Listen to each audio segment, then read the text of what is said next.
Today, we're diving into the life of Victor Lustig, a man whose ability to con people was so impressive, he didn't just trick them out of money, he actually sold the Eiffel Tower. Twice. This is not your typical con artist story. This is a masterclass in audacity. Get ready to be amazed. Victor Lustig's early life.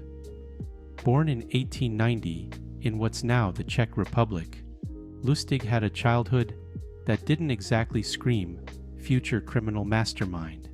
His family was modest, and his upbringing was ordinary. But from a young age, Lustig wasn't interested in ordinary. While other kids were collecting marbles, Victor was collecting ways to make a quick buck. And that entrepreneurial spirit, it would take him far. By his teenage years, Lustig was already charming his way into people's pockets. His first business ventures involved small-time scams, but he quickly realized that he could aim much higher. The young hustler's beginnings. Victor didn't waste time with small cons.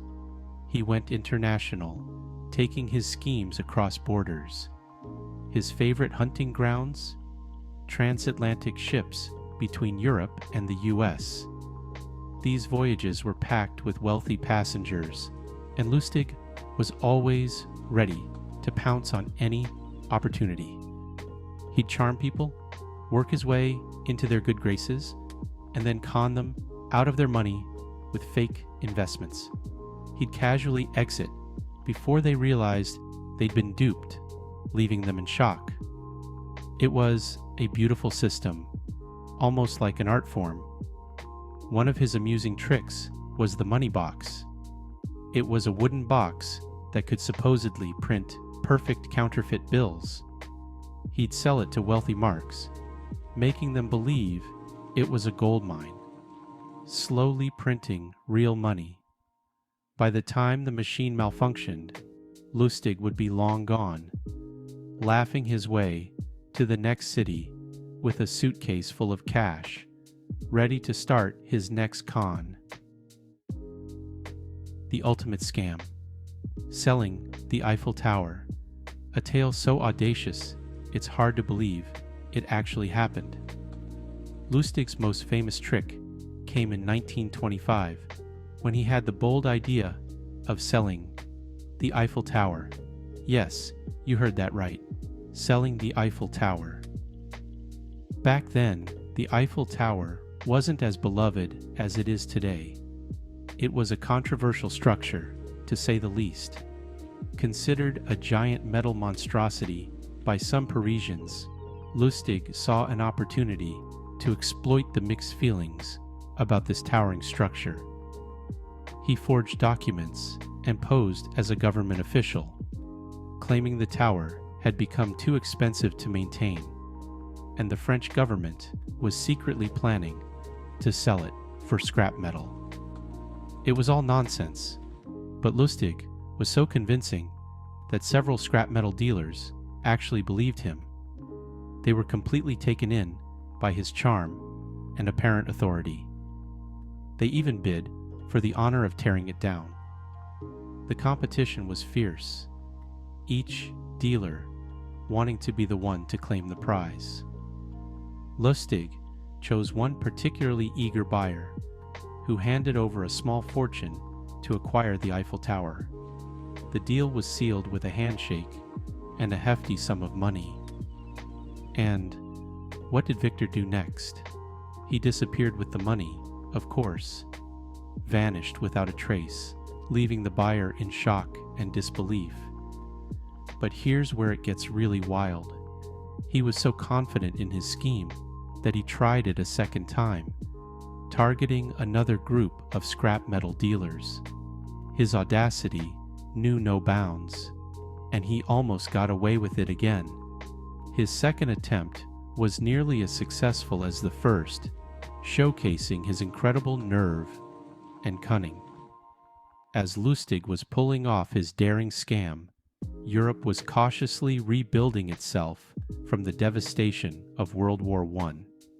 The continent was in a state of flux and recovery, while world leaders were sitting at the table discussing ways to prevent another war. Lustig was sitting in a hotel room, plotting how to sell one of France's most iconic landmarks. His mind was always working on the next big con, a perfect example of how, while the world was focused on diplomacy, Lustig was focused on his next con. His story remains one of the most fascinating and bold scams in history.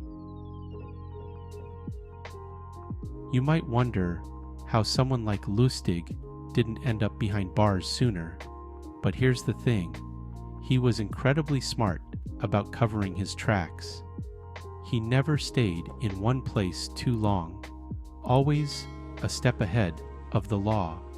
By the time authorities realized they had been tricked, Lustig was usually already halfway to another country, working on his next con. His charm was so effective that even when people suspected they were being scammed, they often couldn't help but like him. It's almost as if they didn't mind being fooled by someone so charismatic. Lustig's ability to reinvent himself made him a master of deception, always staying one step ahead of the game. Lustig's life as a con artist was like a house of cards. It stood for a while, but eventually it had to come down. In 1935, the FBI finally arrested him in the US for counterfeiting. It wasn't the infamous Eiffel Tower scam that caught up with him. It was his relentless obsession with forging money. He was sentenced to 20 years in prison. Even behind bars, he tried to con fellow inmates. But this time, the walls were truly closing in on him. Lustig was sent to Alcatraz, the infamous island prison, where he spent the rest of his life, isolated from the world he once deceived. Victor Lustig's story isn't just about scams. It's about the power of confidence. He didn't have a giant operation or a team of con artists. What he had was audacity, charm, and an ability to make people believe in the impossible. His cons weren't just about stealing money. They were performances, with Lustig always playing the leading man. The lesson here?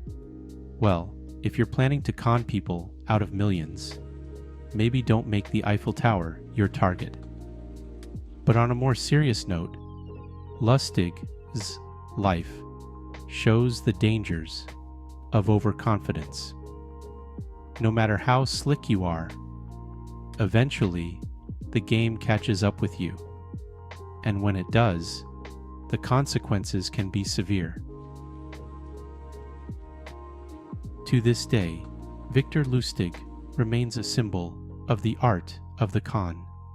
His boldness and creativity made him a legend, and while he ended his days in prison, his name is forever etched in history as the man who sold the Eiffel Tower, not once, but twice. Victor Lustig's influence reaches far beyond his time, shaping the tactics of modern-day scammers.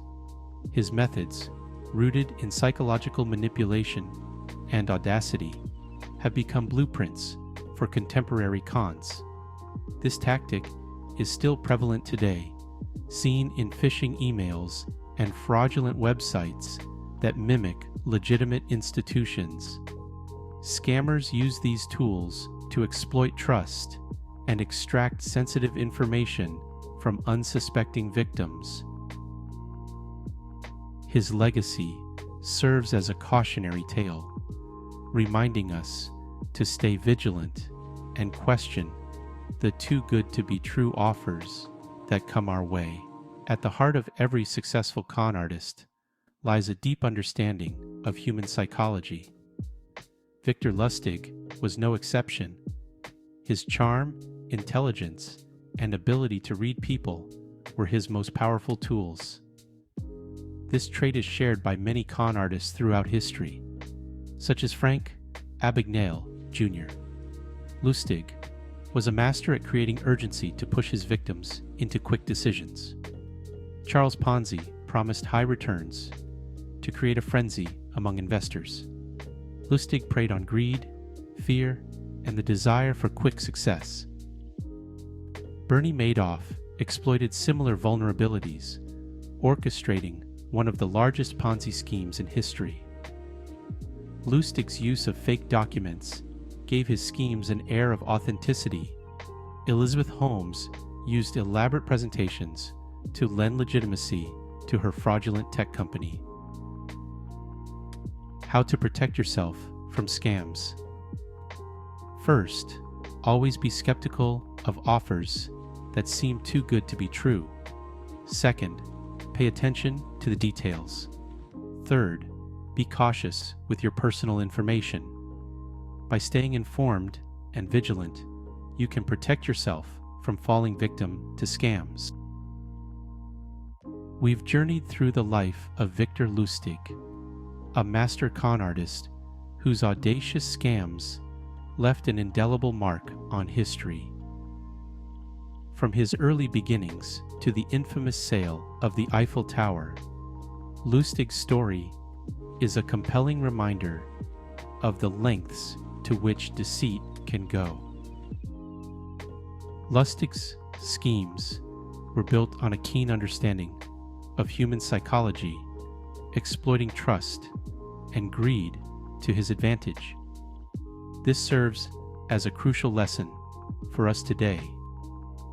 Awareness and vigilance are our best defenses against falling prey to scams. Thank you for joining us on this exploration of Victor Lustig's life and the world of scams.